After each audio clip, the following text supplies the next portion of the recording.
All right, so let's get started here. This week is all about reactions of alkenes. We've already introduced a few of these because we sort of have been using them as examples to talk about various things like, our free energy diagrams. So let's take a second and just make a page that's a summary of these reactions that we've already studied here.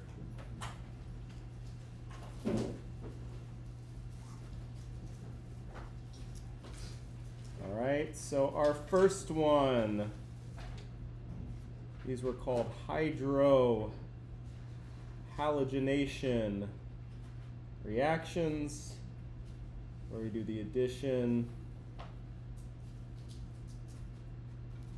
of HX, where X is going to be one of our halogens.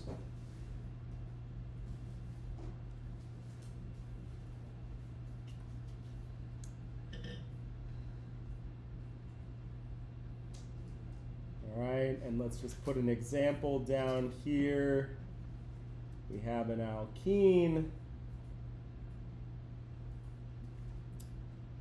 We're going to add on HBr.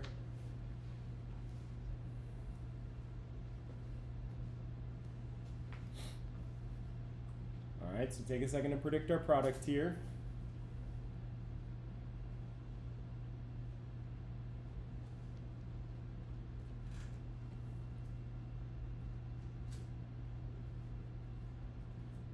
That bromine is going to go on the more substituted carbon, so on carbon 2. Okay, which means that my hydrogen was added to carbon 1.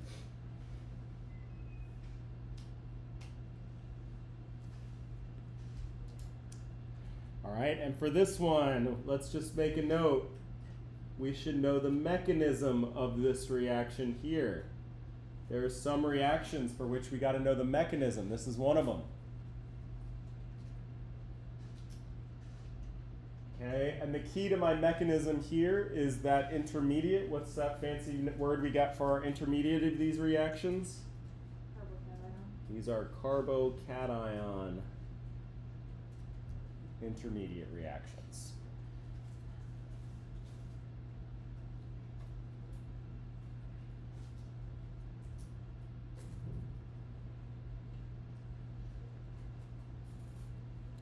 We sort of did this when we did our product, but this reaction has that regioselectivity. We got to put that bromine on a particular carbon.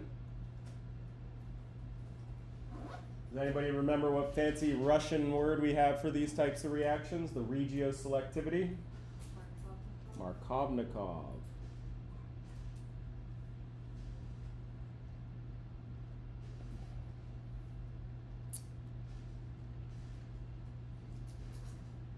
All right, and then fortunately for this one here, there was no stereoselectivity. We didn't have to worry about the stereochemistry of our products that were produced.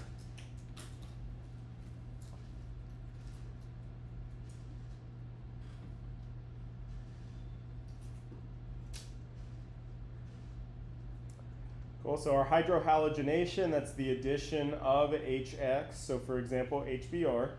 For this reaction, we should know its mechanism. It goes through a carbocation intermediate. This reaction is regioselective. It depends on where you're going to put that bromine. We call that Markovnikov, where it goes on the more substituted carbon. And there's no stereoselectivity, no stereochemistry for our products that we have to worry about. All right, so that was a hydrohalogenation. We also have just straight up halogenation, where we do the addition of X2, where again, X is chlorine, bromine, or iodine.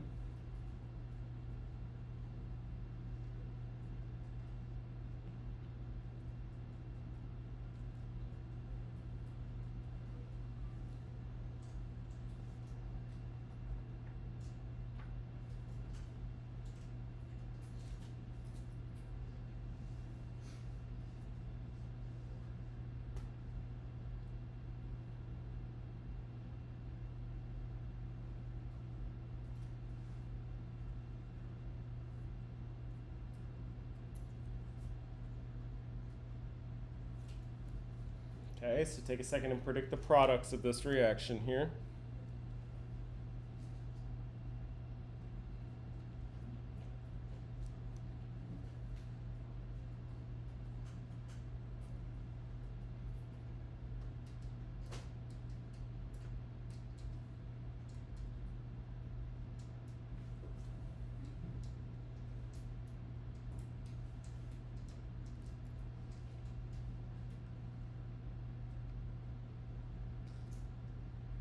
And I specifically chose this substrate to help us illustrate something about this reaction that we want to keep in mind. And that is the stereoselectivity of this reaction. We'll have these two bromines being added to opposite sides of this double bond.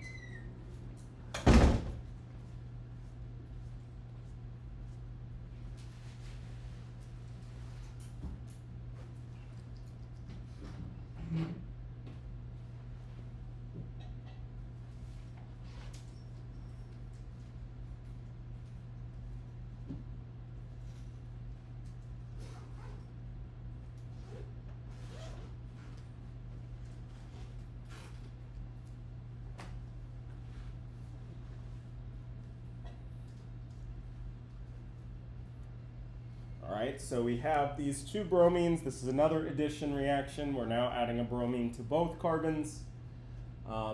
Importantly, we have a mechanism that we should know for this reaction here. This goes through a cyclic intermediate.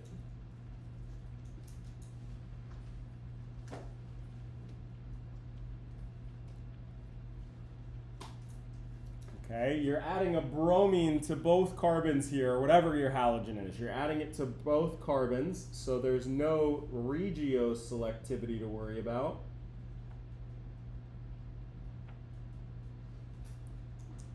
All right, but we do have the stereoselectivity,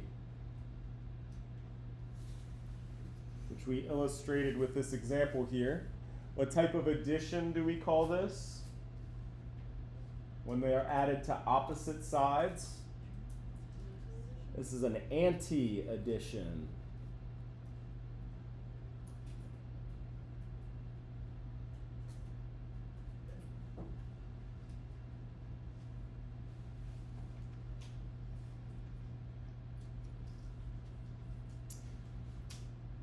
All right, two more that we've already studied for alkenes. We have these hydrogenation reactions.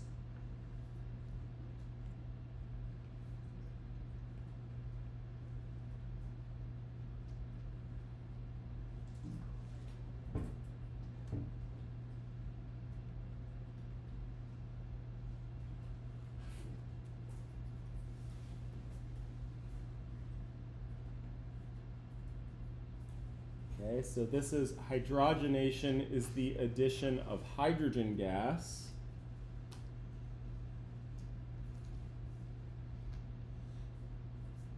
to our alkene.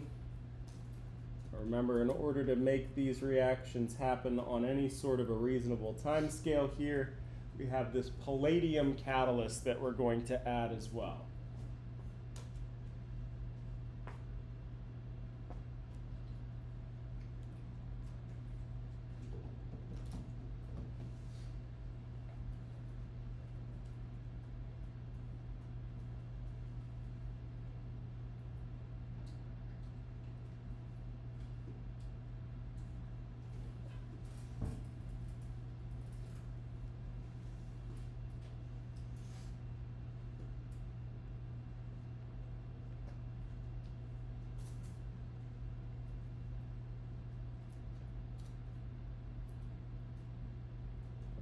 And in these reactions, because they happen on that solid surface, that palladium surface, this is the hydrogens get added to both sides, to the same side rather, of that alkene, same side of that ring.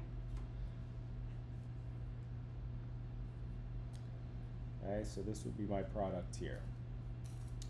And why am I only going to include one structure? Why don't I have to include them both? Because it's the same, because this is a, what kind of compound that has that plane of symmetry? Yes, in this case we have a meso compound, so we're only going to draw that one structure because its mirror image is identical.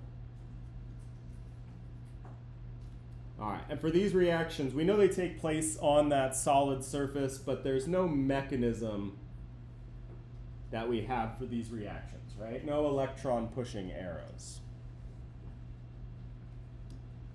We're adding hydrogens to either side, so again, we have no regioselectivity we got to worry about.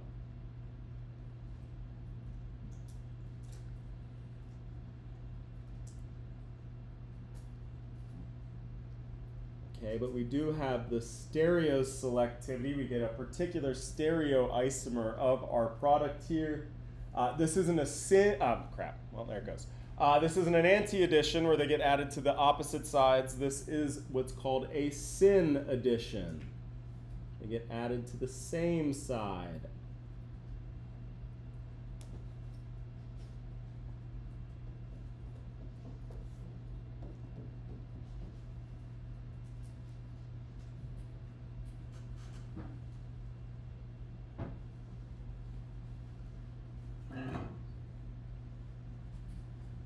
All right, and then the last one that we've already studied up until this point were these ozonolysis reactions.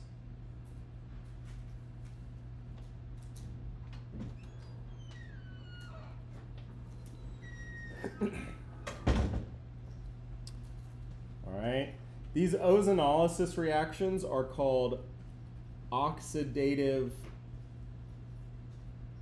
cleavage reactions.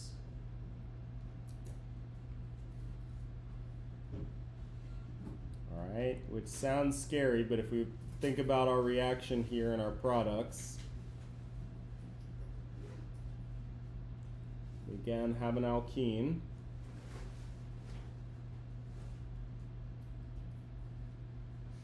We're going to react it with O3 ozone.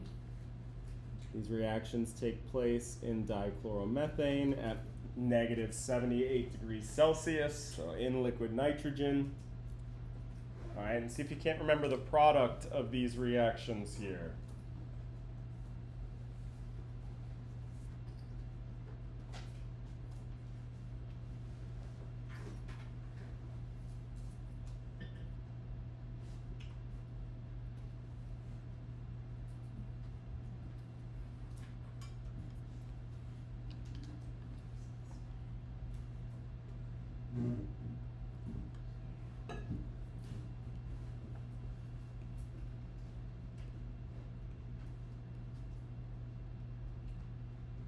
All right, and so where does this name oxidative cleavage come from? Because remember what this reaction does is it's going to take this double bond, chop it in half. Hiya. All right, so now we have these two separate fragments here, and what's going to replace on either side is an oxygen. So an oxidative cleavage reaction.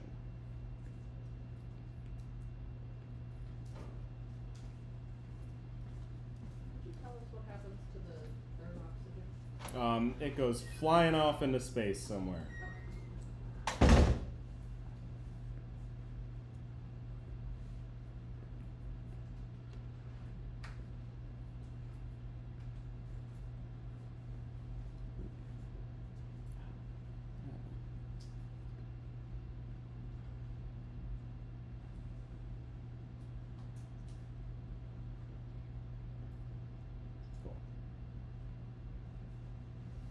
All right, so half of this molecule, 1, 2, 3, is now in this fragment here, and the other half is in my other fragment.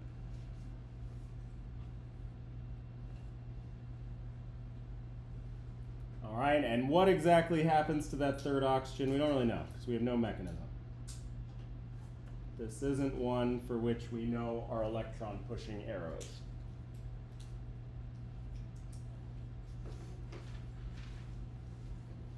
All right, and because of the type of reaction that it is, we don't have any regioselectivity. nor do we have any stereoselectivity.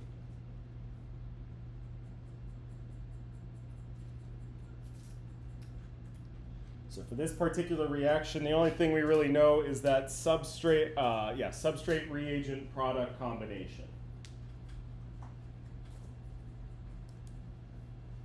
Cool. All right. So here's just kind of a master cheat sheet list of these reactions that we've studied up until this point of our alkenes.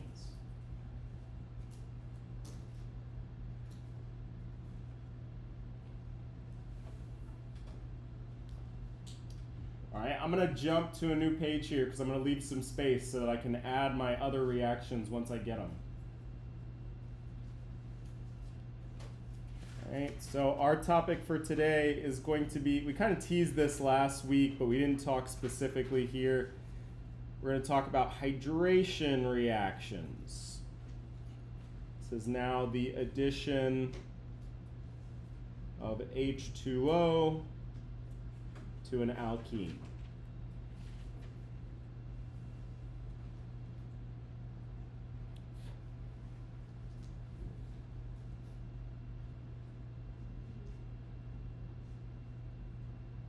All right, so all of these hydration reactions are going to follow the same basic framework here.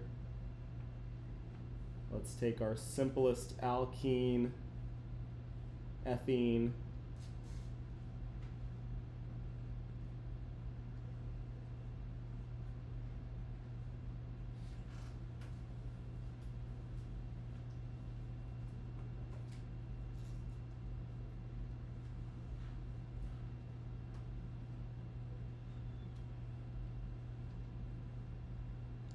Just like all of our addition reactions, we're going to be adding something to the either carbon on either side of the double bond. On one side, we're going to put the hydrogen from water. And on the other side, we're going to put the OH from water.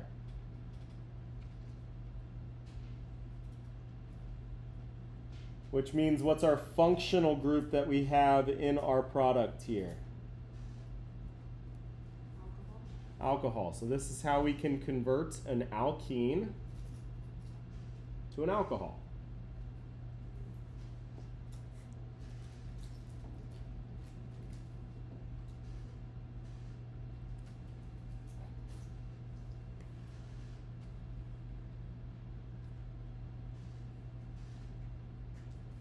All right, so we're going to actually have a few different ways to do it. We're going to learn 3 different hydration reactions. They all have the same basic idea. You're adding water to the double bond. But there's going to be some devil in the detail differences here. Okay, so the first one we're going to learn about is the acid catalyzed hydration reaction.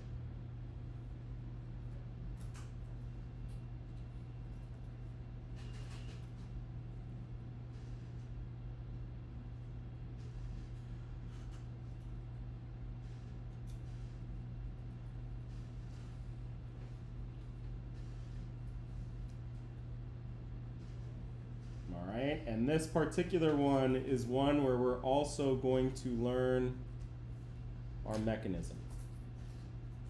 Let's actually just draw it out first, and then we'll do our mechanism.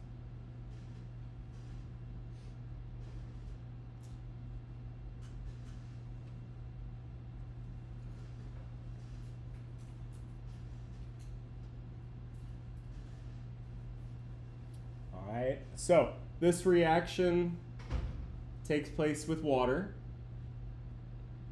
okay, but there's going to be this strong acid catalyst that you use. You can get away with a lot of them, but the kind of like go-to, works great, cheap, strong acid that we use in the organic chemistry lab is sulfuric acid, H2SO4.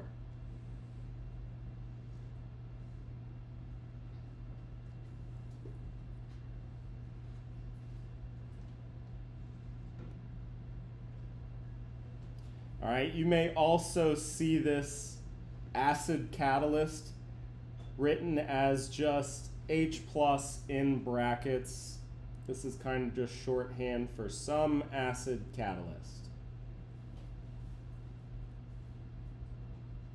Okay, the other thing that we need for this reaction here is some heat, and that's represented with a triangle, delta.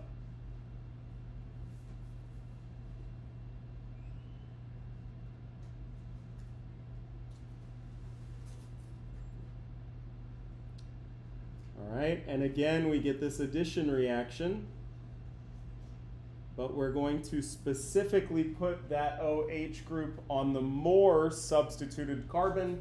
So what type of regioselectivity do we have for this reaction? The Russian dude? Markovnikov. All right, goes on the more highly substituted carbon. All right, so let's look at the mechanism here. Let's see if we can understand why we have this specific type of regioselectivity.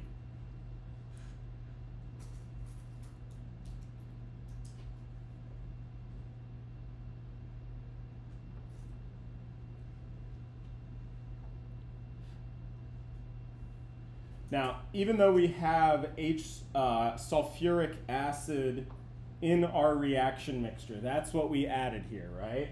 Sulfuric acid being the strong acid that it is, as soon as it is put into water, that reaction with water is going to go 100% to completion in order to create these hydronium ions.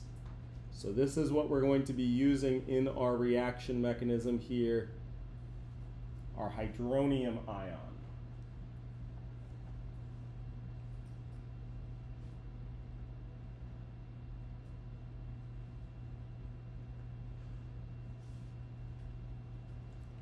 All right, so what do we think our first step's going to be here? What happened before when we put our alkene into a solution of strong acid? Our double bond is going to be a nucleophile and attack that acidic hydrogen. Okay, so everybody take a second and draw me the product of this step in our mechanism here. I guess I can go down.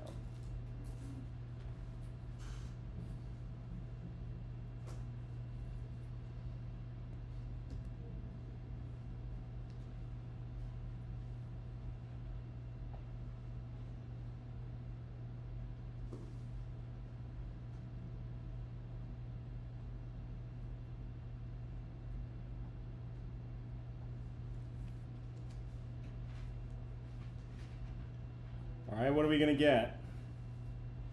What do we call this intermediate species here? We get a carbocation. And where is that carbocation going to form, on carbon 1 or carbon 2? Carbon 2. So just like before, we have our Markovnikov regioselectivity because we see this same intermediate, a carbocation intermediate.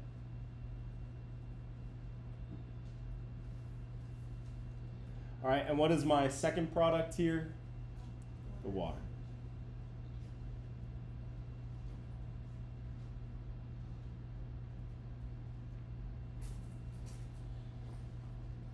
All right, and so I guess we can just explicitly show our hydrogen.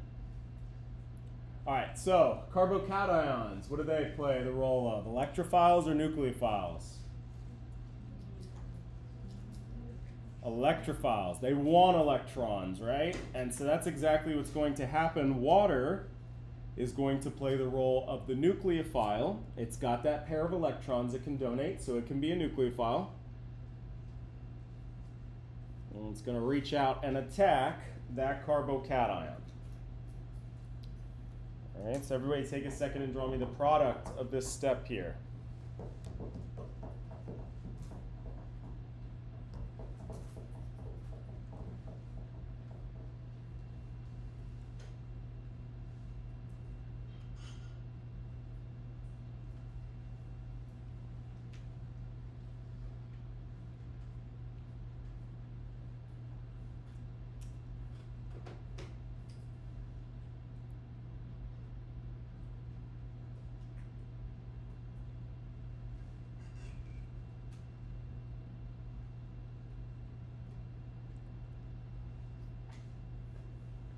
All right, I have this new bond that's formed between my oxygen and my carbon, my carbocation. All right, but I still have those two hydrogens. So how many lone pairs should there be on that oxygen? Just one, right? What happened to this one here? Where'd this lone pair go? That's now in my bond here. So I only got one lone pair left over. And so what should be the formal charge on this oxygen? Positive, right? And again, just notice your conservation of charges. We started out with this charged hydronium ion. So at every step, we should have this net charge of +1. Okay, so we're almost there. We're almost to our alcohol. We just got one extra hydrogen here. And so our last step here, we're going to need to add another water molecule.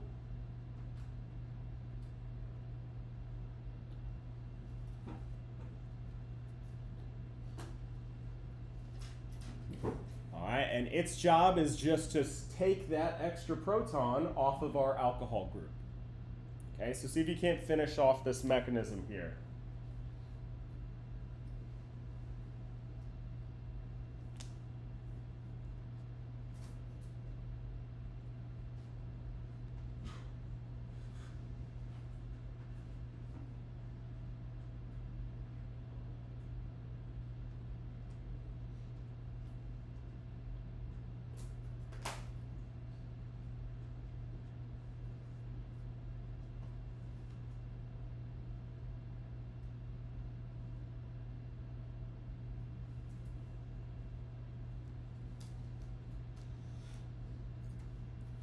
Right, so that water is going to grab that proton,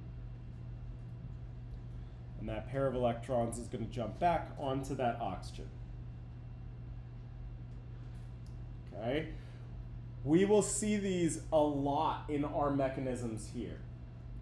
These steps here where you just have something protonating or deprotonating, just a quick acid-base step here. We would call these proton transfer steps. And it's not unusual to have quite a few of them in our mechanisms. All right, so this sort of quick proton transfer from one oxygen to another is something we'll see quite often. We get our alcohol.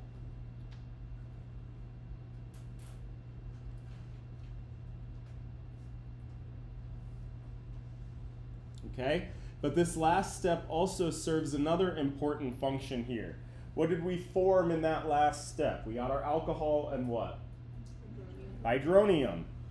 And remember, what's the role that that hydronium is playing in this reaction?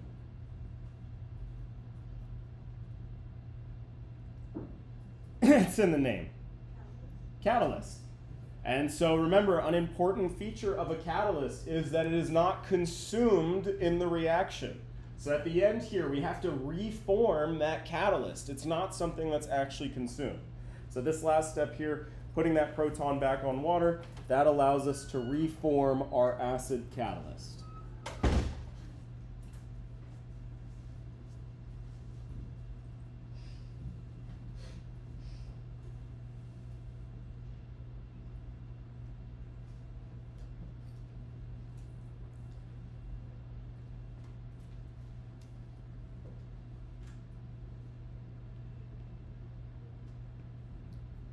Right, so now we have this new, let's add this to our list up here of our reactions.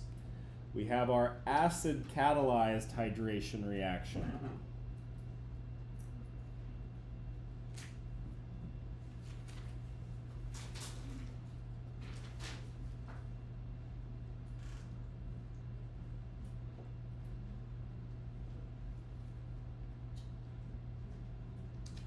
Okay, and importantly, we have a mechanism here.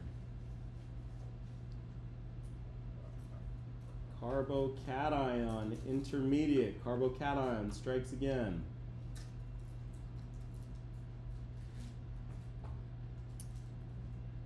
Because of that carbocation, just like we saw before, we have our regioselectivity for this reaction. This is another Markovnikov reaction. Okay, just like before, our OH is going to be added to the more highly substituted carbon because that's where that carbocation wants to form. Okay, one other consequence of this carbocation intermediate, our carbocation in our mechanism. What's the other thing? Let's go back to our other carbocation mechanism reaction. What's the other thing we got to be careful of for these hydrohalogenation reactions? This kind of special case that messes up our products, gives us a different product than what we'd expect. The hydride shift and the methyl shift, right? Those are both consequences of those carbocation intermediates. So any mechanism that undergoes those carbocation intermediates, we got to watch out for. So let's just put a note here. Watch out for hydride or methyl shifts.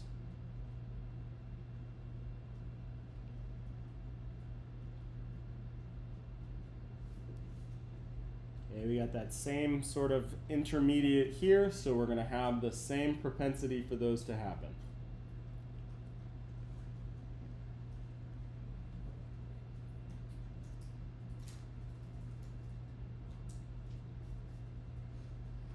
Okay, and again, just like we saw with our other carbocation intermediate, we have no stereoselectivity.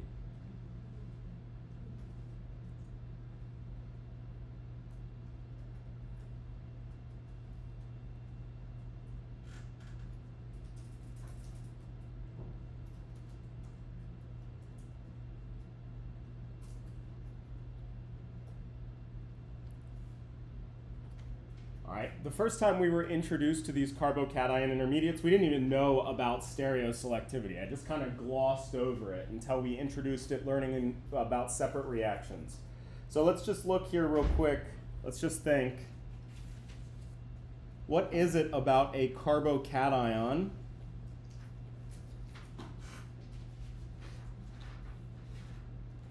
that is going to lead to a reaction not having any stereospecificity? Okay, we have a carbon here with the positive charge. If it's a carbocation, it's got a positive charge. How many bonds does that carbon have? Three.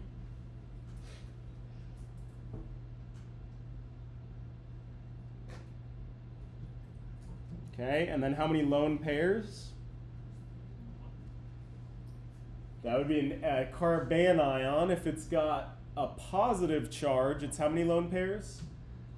No lone pairs, all right? That's the weird thing about a carbocation. It only has 6 electrons in its octet. That's part of why it's really reactive and really good at accepting pairs of electrons, okay?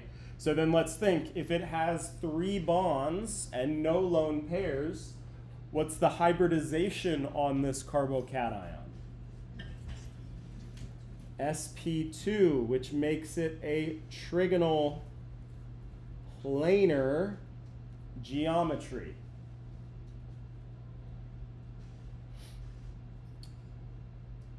Right? So just like alkenes are carbocations are flat. So if I'm an incoming nucleophile, for example, a bromide ion, I can either approach from one side or I can approach from the other side. Neither one is hindered in any sort of a way, so I'm going to get a 50-50 mix of both. All right, so because of the geometry of those carbocations, why don't we see any stereospecificity? Because we'll get new bonds formed on either side. All right, so the bottom line is we always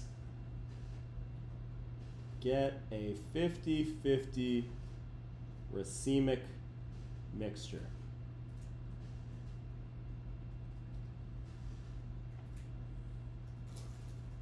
Of all possible stereoisomers.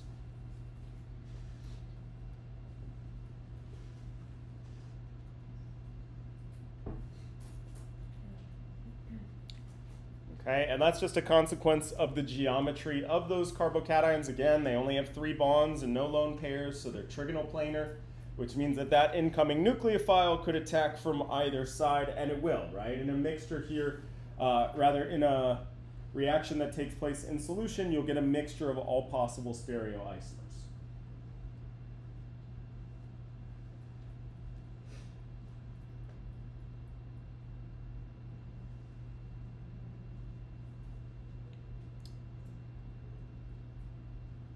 All right, so that is our acid catalyzed hydration reaction. Okay, why would we want to do an acid catalyzed hydration reaction? Because heat is cheap, sulfuric acid's cheap, right? I mean, it's just a kind of, we got water on tap, right? Everything's kind of around and easily available. One consequence though, one reason why we might not want to, is because we got this messy mechanism that would lead to hydride or methyl shifts. So if that's something we're trying to avoid, we would not want to use an acid catalyzed hydration method.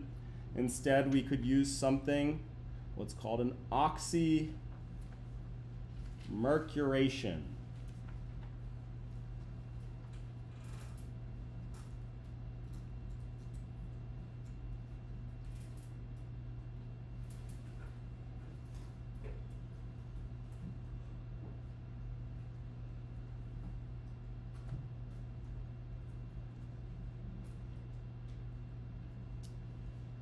Okay, so this reaction here uses a special catalyst, mercury acetate.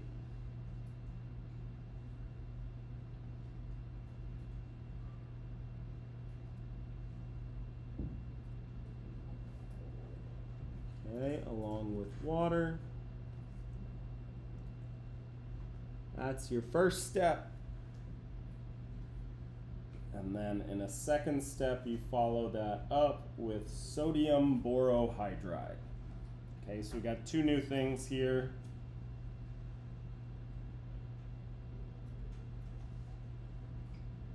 Mercury acetate and what's called sodium borohydride.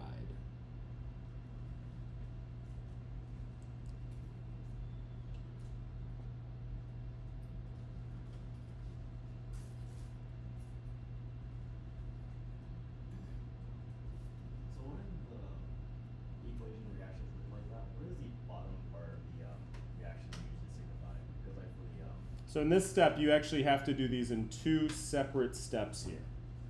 You first treat it with your mercury acetate, you give it a second, you let it react, it reaches this sort of intermediate state, and then you follow it up in a second step with the sodium borohydride.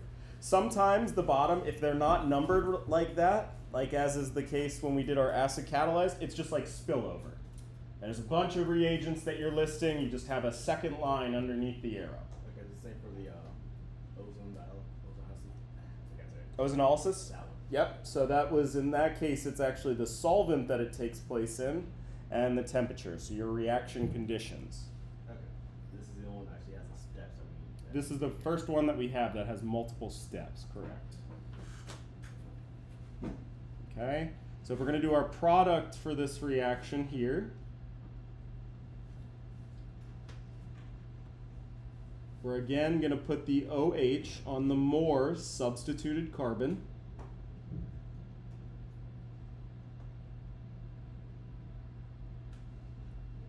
So in terms of our regioselectivity, what would we call this reaction? This is another Markovnikov reaction.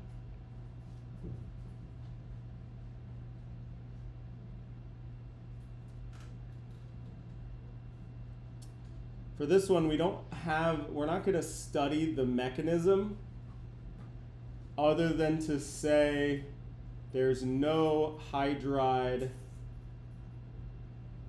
or methyl shifts.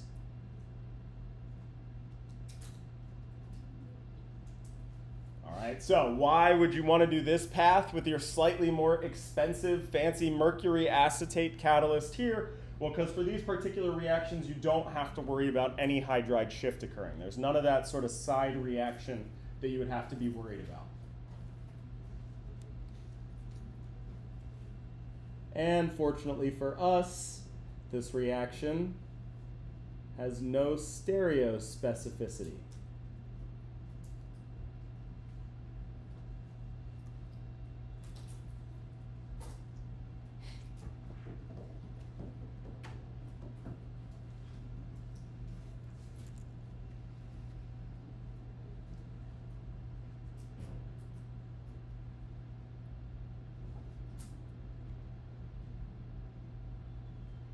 All right, so very similar to our acid-catalyzed mechanism, our acid-catalyzed hydration reaction, in that they are both Markovnikov. They will both put the hydroxyl group on the more highly substituted carbon, okay?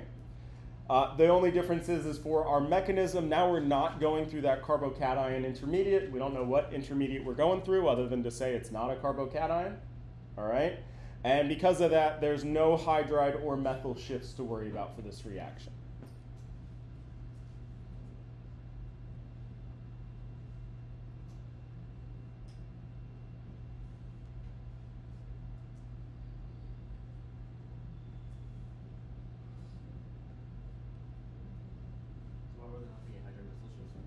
Because it doesn't go through a carbocation intermediate.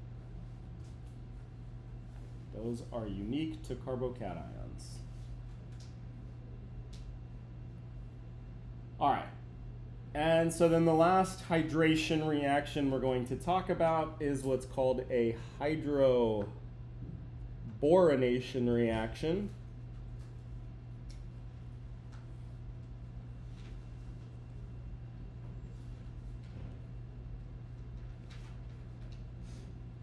All right, we got another laundry list of reagents for this one.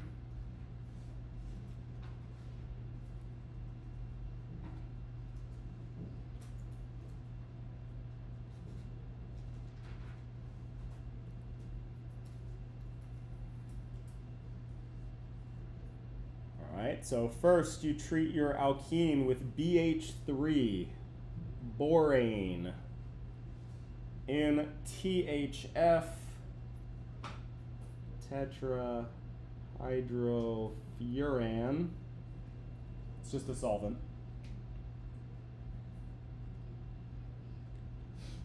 All right.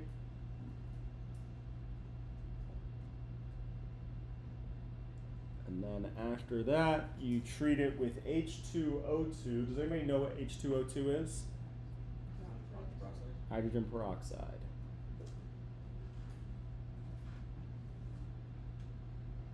And sodium hydroxide, so a basic solution of hydrogen peroxide. All right, so again, we're just going to get a hydration reaction here. We're going to add a hydrogen to one side and an OH to the other side.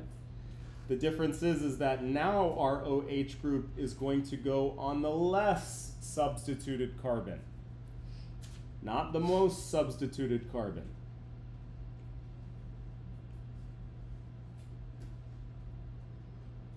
Okay, so we have our special regioselectivity with this reaction.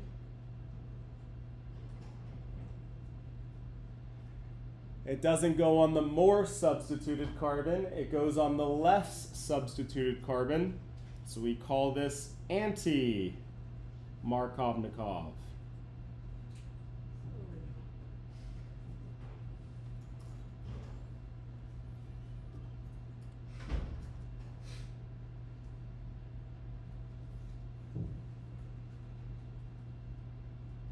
We have no mechanism for this particular reaction other than we can also say no shifts, no hydride or methyl shifts.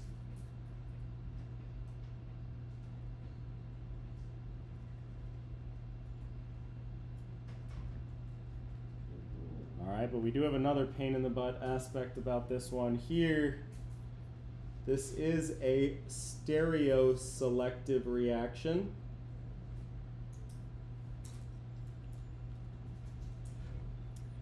Okay, it turns out because of the way that this borane interacts with the molecule, with our alkene here, this is another syn addition. Both the hydrogen and the OH get added to the same side of our double bond.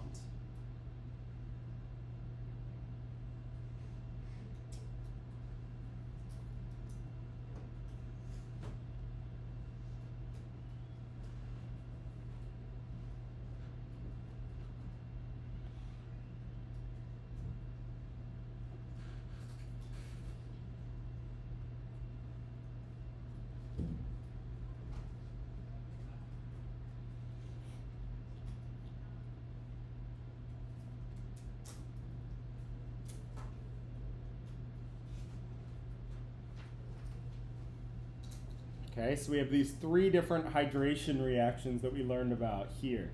Acid catalyzed hydration, we even went all the way into the mechanism of that one. It was another reaction mechanism that has a carbocation intermediate. Because of that carbocation intermediate, it is a Markovnikov reaction with no stereoselectivity. Okay, but because it has a carbocation intermediate, we gotta watch out for hydride and methyl shifts.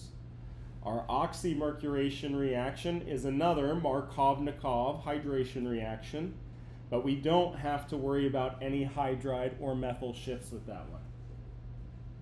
Okay, there's also no stereospecificity. And then lastly, our hydroboronation reaction. Now it's an anti-Markovnikov reaction, so the OH group will actually selectively go on the less substituted carbon. Okay, we also don't have to worry about any hydride or methyl shifts, but we do have stereoselectivity we gotta watch out for. This is a syn addition.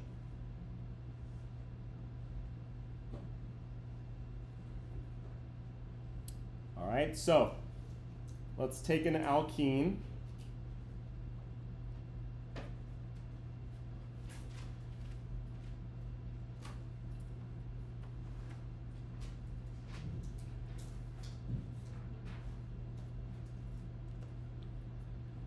And we're going to predict what happens when we hit it with all three of our methods here.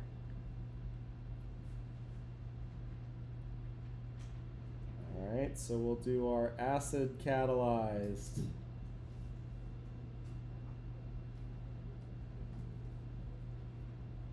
Our oxymercuration.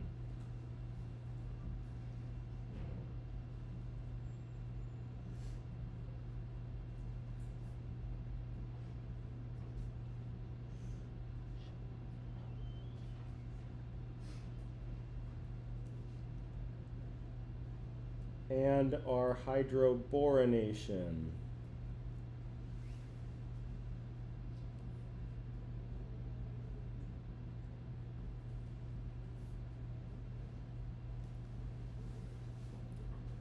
All right, so we got three different products here depending on our method that we choose. So everybody take a second and see if you can't fill this in here with the products of these reactions.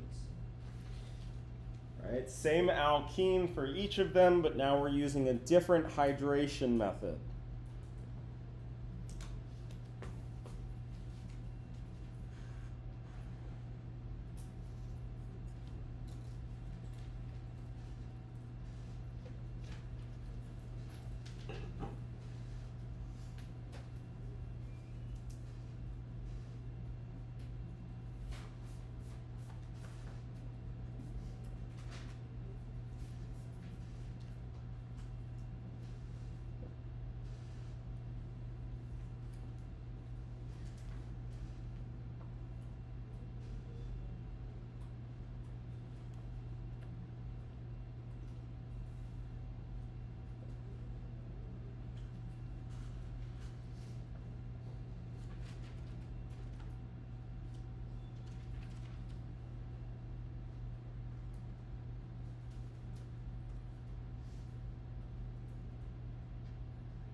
so let's do this oxymercuration one first here. Okay. I'm going to color the carbons on either side of my double bond. One of them's blue, one of them's red. All right. We're going to add a hydrogen to one and the OH to another. In this case here, if I'm doing my oxymercuration reaction, which one do I add to, the blue carbon or the red carbon?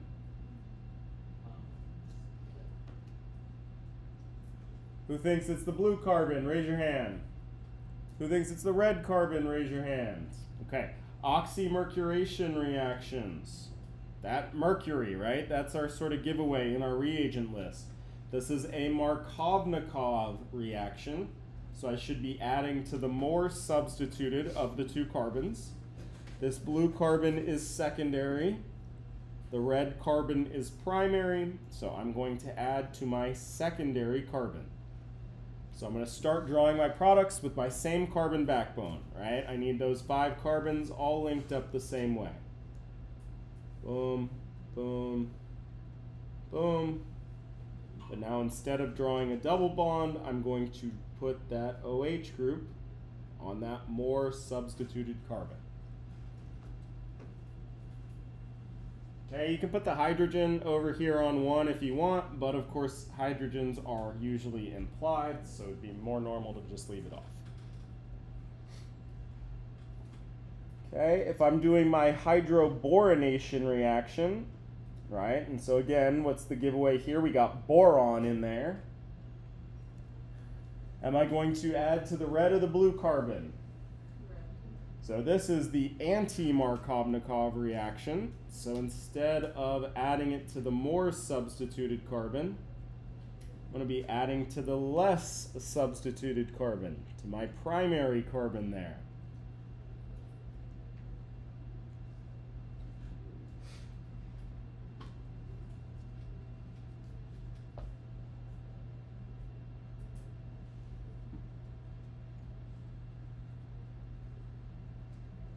All right, so we see the big difference between these two using the same reagent here, the same substrate rather, right? The big difference is one of these reactions is a Markovnikov reaction, the other one is anti-Markovnikov, right? And the first we put it on the more highly substituted, second we put it on the less substituted carbon. All right, and going up here to my acid catalyzed is what? Markovnikov or anti-Markovnikov? Markovnikov. We have our carbocation intermediate, and that carbocation wants to form on the more substituted carbon. But what do we got to look out for when we have a secondary carbocation located next door to a tertiary carbon? We got shifts. In particular, which one if it's tertiary carbon? Hydride or methyl? Hydride. Right, so we got to watch out. For this hydrogen is going to jump. Hydride shift so that we actually now have a tertiary carbocation, which is what that water nucleophile is going to attack. So in this case here, I got to be wary of the dreaded hydride shift, because that will determine my main product here.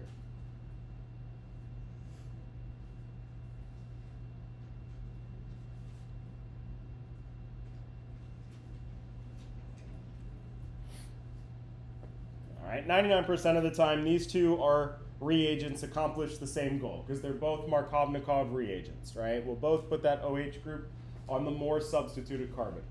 But for this particular example, this is the one case where they are going to be different, is we have this substrate where our secondary carbocation is located right next door to a tertiary carbon. So we have that hydride shift.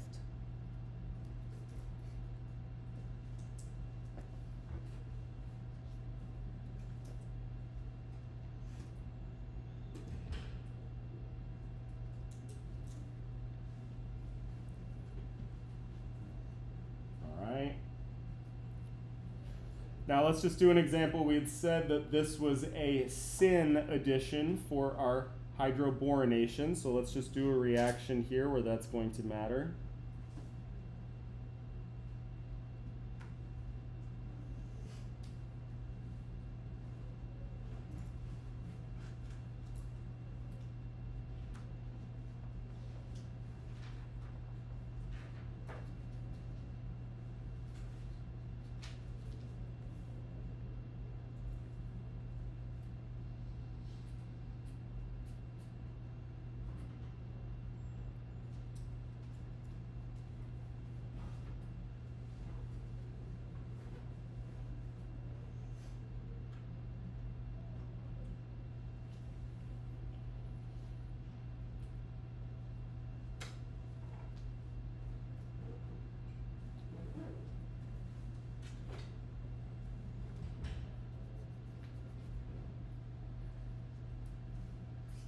All right, so everybody take a second and draw me my product here.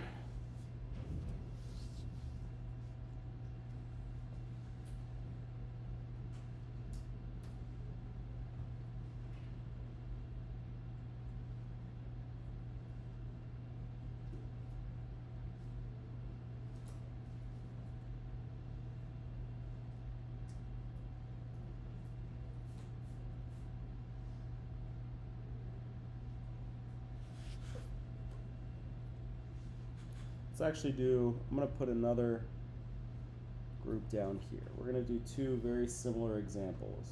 Whoops. We'll first do the easy one.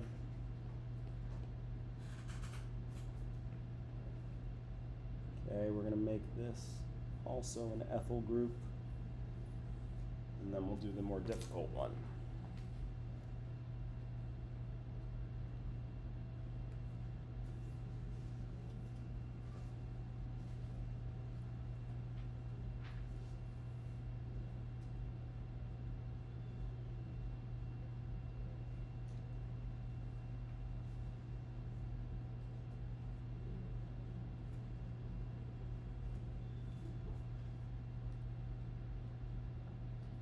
All right, so first things first, which carbon should I put that OH group on, the red carbon or the blue carbon?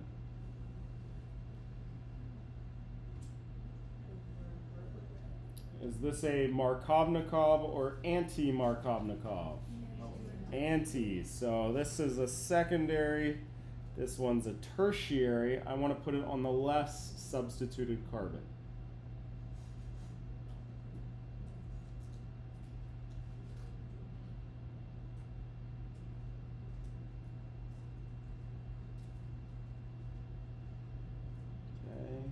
Boom. So this is where my OH group is going to form. Now we said that this was a stereoselective reaction, right? So sometimes we got to be careful about the stereochemistry of our products.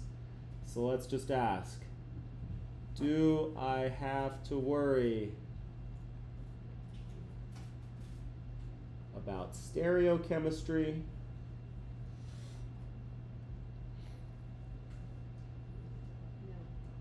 Okay, in this case you do not.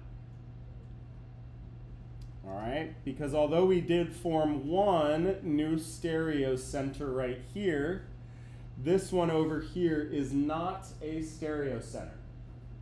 All right, so no, only one new stereocenter. All right, so what does that mean? If I wanted to be good and like do my stereochemistry for my products here, okay, I would have half of them where that new bond is on a wedge. All right, but you would also get a mixture where that new bond is on a dash. All right, you've only created one new stereocenter here, and so all of your stereoisomers are present in that mixture. Right? So all possible stereoisomers created.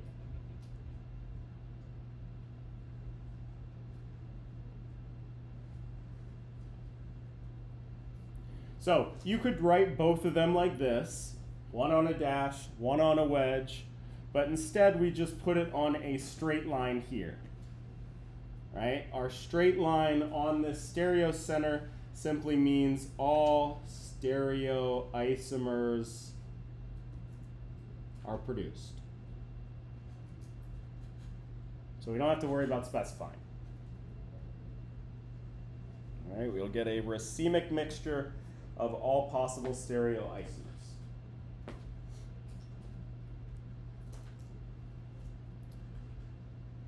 If we do this one though, and we draw our products,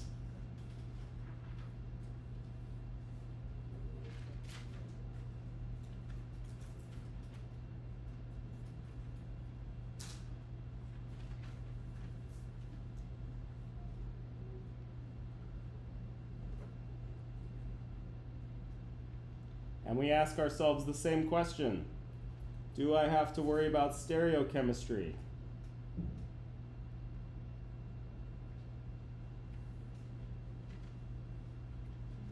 Now, unfortunately, the answer is yes, because we have two new stereocenters.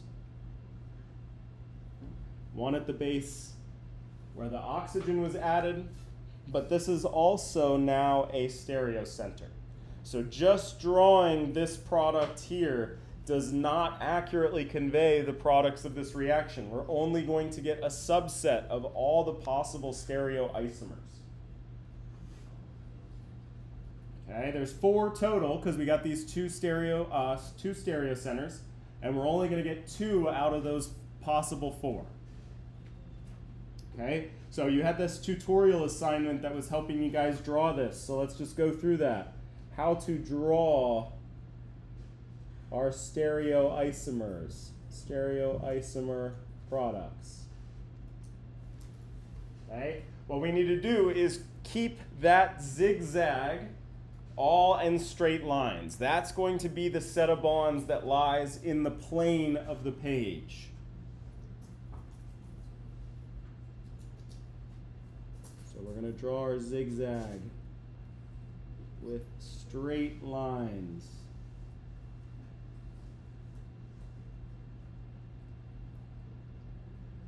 One, two, three, 4. Okay, notice that it doesn't matter whether this is the parent chain or not. Okay, all it is when you're turning this molecule and looking at it in space, the bonds that lie in the plane of the page are what make up your little zigzag. All right, so now this particular one was a syn addition. So I'm going to add both my OH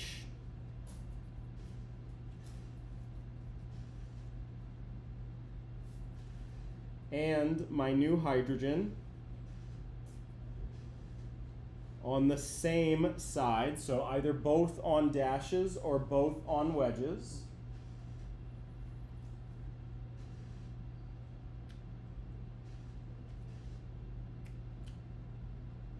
This one was a syn addition. And then the last thing I got to worry about is that methyl group that was on my original structure. It's going to go to the same carbon that has that hydrogen on it. So I have to put that now as a dash.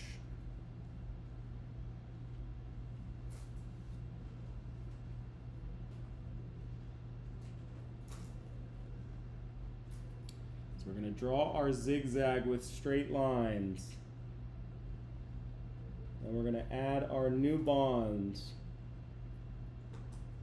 on the same side, since this was a syn addition.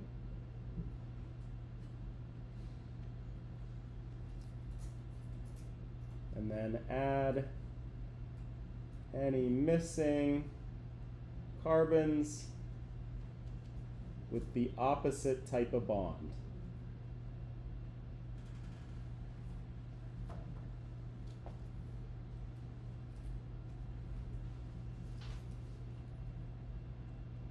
And then lastly, we're going to ask ourselves, Is this a meso compound? No. If no, you gotta also draw it's an enantiomer. Okay, so our reaction here, since we have to be good about our stereochemistry of our products, we got to include this one here. All right, but also it's an enantiomer, which we can easily draw by just converting all of our dashes to wedges and vice versa.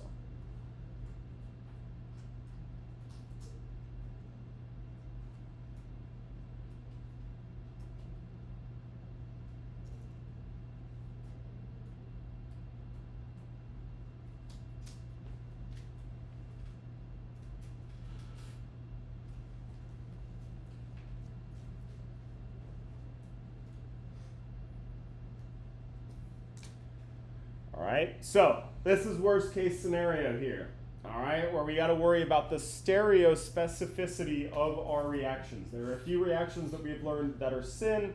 We have an anti-reaction, okay? These will produce a specific subset of stereoisomers in our reaction, so we got to worry about that. We only have to worry about it if we have two new stereocenters that are produced in our product. So if we only have one, we don't have to worry about it. We can just use the straight lines. It's pretty easy. All right, but if we do have two new stereocenters that are created, now all of a sudden we have to be really good when we're drawing our products. Okay? In this case here, we get these two stereocenters here, and we get these two stereoisomers as our product. There would be a total of 4 for this molecule, and we only get 2 of them. We get a specific set of stereoisomers, which is why we have to be good and include our dashes and wedges in our reaction products here. Okay? But again, the first thing you got to worry about is just how many new stereocenters are you creating. If you only create 1, don't worry about your dashes and wedges. But if you do have 2, then you have to go through the process of using your dashes and wedges.